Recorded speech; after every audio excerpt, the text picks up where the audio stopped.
പാദം സംരക്ഷിക്കേണ്ടതിൻ്റെ പ്രാധാന്യം നമുക്കെല്ലാവർക്കും അറിയാം. നമ്മൾ അത് വെച്ചിട്ടാണ് നടക്കുന്നത്. അപ്പോൾ അതുകൊണ്ട് തന്നെ അത് വളരെ കെയർഫുള്ളായിട്ട് കൊണ്ടുപോവേണ്ട ഒരു അവയവം തന്നെയാണ്. അപ്പോൾ കസ്റ്റമൈസ്ഡ് ഫുഡ്വെയറിനെ കുറിച്ചാണ് ഇന്ന് സംസാരിക്കുന്നത്. എന്നോടൊപ്പം ഉള്ളത് general surgeon SUT hospital Pattom doctor Koshy Panicker. Doctor, welcome to the show.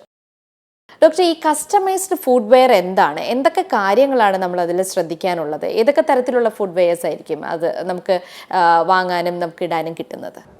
Customised footwear എന്ന് പറയുമ്പം നമ്മുടെ സാധാരണ ഷൂസ് എല്ലാവർക്കും വേണ്ടി ഉണ്ടാക്കിയിട്ടുള്ളതാണ്. അതായത് ഒരാൾക്ക് കസ്റ്റമൈസ് ചെയ്തിട്ട് അയാളുടെ റിക്വയർമെൻറ്റ്സ് ഉള്ള ഒരു ഷൂസല്ല. അതിൻ്റെ അർത്ഥം എന്ന് വെച്ച് കഴിഞ്ഞാൽ അയാളുടെ ഹീലിനെ സപ്പോർട്ട് ചെയ്യുന്ന ഒരു സോൾ ആയിരിക്കില്ല, പുള്ളിയുടെ ടോസിനെ ഉൾക്കൊള്ളാൻ പറ്റുന്ന ഒരു ടോ ആംഗിൾ ആയിരിക്കത്തില്ല, പുള്ളിയുടെ പ്രഷർ പോയിൻറ്റ്സിനനുസരിച്ചുള്ളൊരു സോളും ആയിരിക്കില്ല അത്. അപ്പം ഇതൊക്കെ കസ്റ്റമൈസ് ചെയ്ത് ഒരാളുടെ നീഡിന് വേണ്ടി നമ്മൾ സോൾ കസ്റ്റമൈസ്, അതായത് നമ്മുടെ ഹീലിൻ്റെ പ്രഷർ നോക്കി ആ സോൾ കസ്റ്റമൈസ് ചെയ്ത് അതൊരു ഫുട്വെയറിൽ വെക്കുന്നതിന് നമ്മൾ കസ്റ്റമൈസ്ഡ് ഫുട്വെയർ എന്ന് പറയുന്നത്. അപ്പോൾ ഈ ഫുഡ്വെയർ ഡയബറ്റിക് ഉള്ള ആളുകൾക്ക് ഡിഫറെൻറ്റ് തന്നെ ആയിരിക്കില്ലേ? ഡയബറ്റിസ് ഉള്ളവർക്കാണ് ഏറ്റവും കൂടുതൽ ഇത് പ്രയോജനമായിട്ട് വരുന്നത്. കാരണം എന്ന് വെച്ച് കഴിഞ്ഞാൽ ഡയബറ്റിസ് ഉള്ളവരിൽ കുറച്ച് നാൾ കഴിയുമ്പോഴത്തേക്ക് അവരുടെ നെർവസ് സിസ്റ്റം ഡാമേജ് ആവുകയും അതുവഴി അവരുടെ മസിൽസ് ഷ്രിങ്ക് ആവുകയും ആ ഷ്രിങ്കേജ് കാരണം ഫൂട്ടിൻ്റെ അലൈൻമെൻറ്റ് മാറും. അതായത് നേരെ ഇരിക്കേണ്ട ആ ഒരു കാലിൻ്റെ എല്ലുകൾ അങ്ങോട്ടും ഇങ്ങോട്ടും മാറാൻ തുടങ്ങും. അങ്ങോട്ടും ഇങ്ങോട്ടും മാറാൻ തുടങ്ങുമ്പോഴുള്ള പ്രശ്നമെന്ന് വെച്ച് കഴിഞ്ഞാൽ പ്രഷർ പോയിൻറ്റ്സ് നാച്ചുറലി മാറും. ആ മാറുന്ന പ്രഷർ പോയിൻറ്റ്സ് കാരണം അവർ വീണ്ടും നടക്കുമ്പോഴത്തേക്ക് കട്ടിയുള്ള ചർമ്മം ഉണ്ടാകും, കാലസ് എന്ന് പറയും. അതാരും വലിയ കാര്യമായിട്ട് എടുക്കാറില്ല. പക്ഷേ ഈ കാലസിന് വീണ്ടും റിപ്പീറ്റഡായിട്ട് പ്രഷർ വരുമ്പോഴത്തേക്ക് ഉള്ളിൽ മുറിവുണ്ടാവും. അത് വെളിയിൽ അറിയത്തില്ല. അത് കുറച്ചുകൂടെ നാൾ കഴിയുമ്പോഴത്തേക്ക് ഉണങ്ങാത്ത ഒരു വ്രണമായി മാറുക എന്നാണ് ഈ ഡയബറ്റീസിൻ്റെ പൊതുവെയുള്ള ഇത്.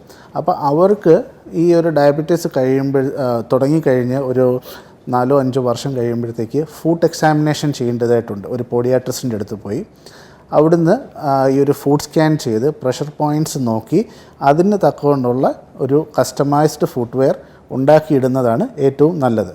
പിന്നെ റെഗുലർ ചെക്കപ്പിലൂടെ തന്നെ ആ ഒരു കാലസ് എന്ന് പറഞ്ഞ ആ കട്ടിയുള്ള ചർമ്മം ഷേവ് ചെയ്ത് കളയുക എന്നുള്ളതും ഒരു ആവശ്യമായിട്ടുള്ളൊരു കാര്യം തന്നെയാണ്. നോർമലി ഉള്ളൊരു പേഴ്സൺ, ഇപ്പോൾ നമ്മളെ പോലെയുള്ളവരൊക്കെ ഫുഡ്വെയർ സെലക്ട് ചെയ്യുമ്പോൾ എന്തൊക്കെ കാര്യങ്ങളാണ് അതിൽ ശ്രദ്ധിക്കേണ്ടത്? ഒരു നോർമലി ഉള്ളൊരു പേഴ്സൺ അല്ലെങ്കിൽ ഒരു ഡയബറ്റീസ് ഒക്കെ എല്ലാവരും ഉദ്ദേശിച്ച് തന്നെയാണ് നമ്മൾ നോക്കുമ്പം ബ്രാൻഡ് നോക്കി പോയി. അതായത് പല വൻകിട ബ്രാൻഡുകളുണ്ട്. അപ്പോൾ ആ ബ്രാൻഡിൻ്റെ ഷൂസ് നല്ലതാണ്, ഈ ബ്രാൻഡിൻ്റെ ഷൂസ് നല്ലതാണ് എന്നുള്ളൊരു രീതിയല്ല. കാരണം എല്ലാ ബ്രാൻഡും ഉണ്ടാക്കുന്നത് ഇൻ്റർനാഷണൽ സ്റ്റാൻഡേർഡ്സ് വെച്ചിട്ട് ഒരു യൂണിവേഴ്സൽ സോളാണ്. അത് ഈ പറയുന്ന X or Yക്ക് അത് ചേരണമെന്നില്ല. അപ്പോൾ അത് ബ്രാൻഡ് നോക്കിയല്ല നോക്കേണ്ടത്. നമ്മൾ ഷൂസ് ഇട്ട് നോക്കി അതിൻ്റെ ആർച്ച് സപ്പോർട്ട്, ഒന്നാമത്തെ കാര്യം. ആർച്ച് സപ്പോർട്ട് നല്ല രീതിയിൽ നമ്മുടെ കാലിന് ഒരു ആർച്ചുണ്ട് നാച്ചുറലി.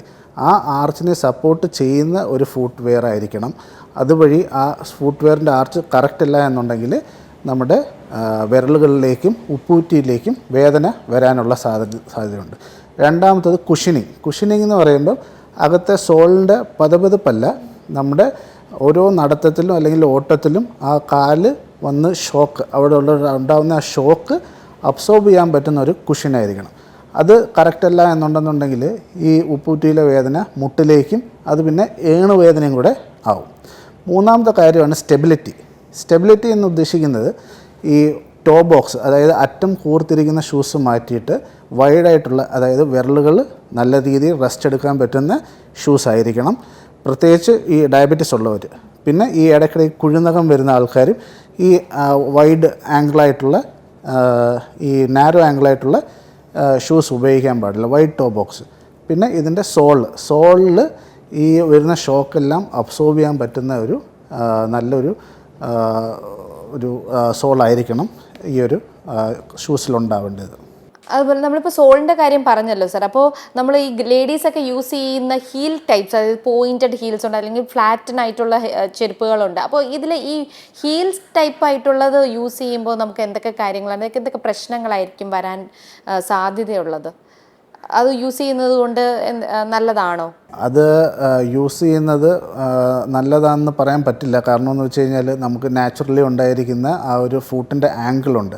അപ്പം അതിന് പോയിൻറ്റഡ് ആയിട്ടുള്ളതൊക്കെ ഇടുമ്പോഴത്തേക്ക് റിപ്പീറ്റഡ് ആയിട്ട് സ്ട്രെസ്സ് വരികയും ആ ഇടുന്ന സമയത്തുള്ള ഒരു ഗ്ലാമറും കാര്യങ്ങളേ ഉണ്ടാകത്തുള്ളൂ. കുറച്ച് നാൾ കഴിയുമ്പോഴത്തേക്ക് ഫൂട്ടിൻ്റെ പ്രശ്നങ്ങൾ വന്നു തുടങ്ങത്തുള്ളൂ. അന്നേരം നമുക്ക് നല്ല രീതിയിലുള്ള പ്ലാന്റർ ഫേഷ്യാറ്റിസ് അല്ലെങ്കിൽ ടെൻഡനൈറ്റിസ് അങ്ങനെയുള്ള ബുദ്ധിമുട്ടുകളെല്ലാം ഉണ്ടായി തുടങ്ങും. അപ്പം അങ്ങനെയുള്ള ഹീൽസ് റെഗുലറായിട്ട് യൂസ് ചെയ്യാതിരിക്കുക.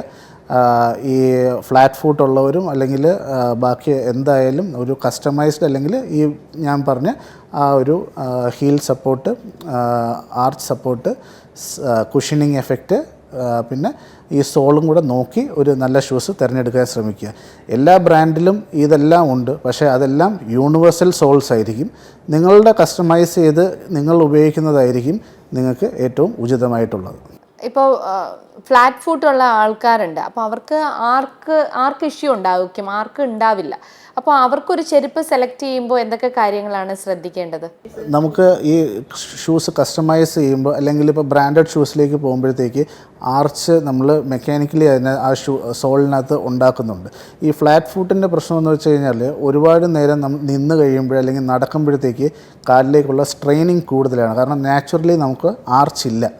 ആ ഒരു ആർച്ച് നമുക്ക് കസ്റ്റമൈസ് ചെയ്തിട്ടോ അല്ലെന്നുണ്ടെങ്കിൽ ഇതേ കണക്കത്തുള്ള ബ്രാൻഡഡ് ഷൂസ് ഇട്ട് നോക്കി അത് കംഫർട്ടബിൾ ആണ് എന്ന് ഉണ്ടെങ്കിൽ മാത്രം വാങ്ങിക്കുക എന്നുള്ളതാണ് നല്ലത്.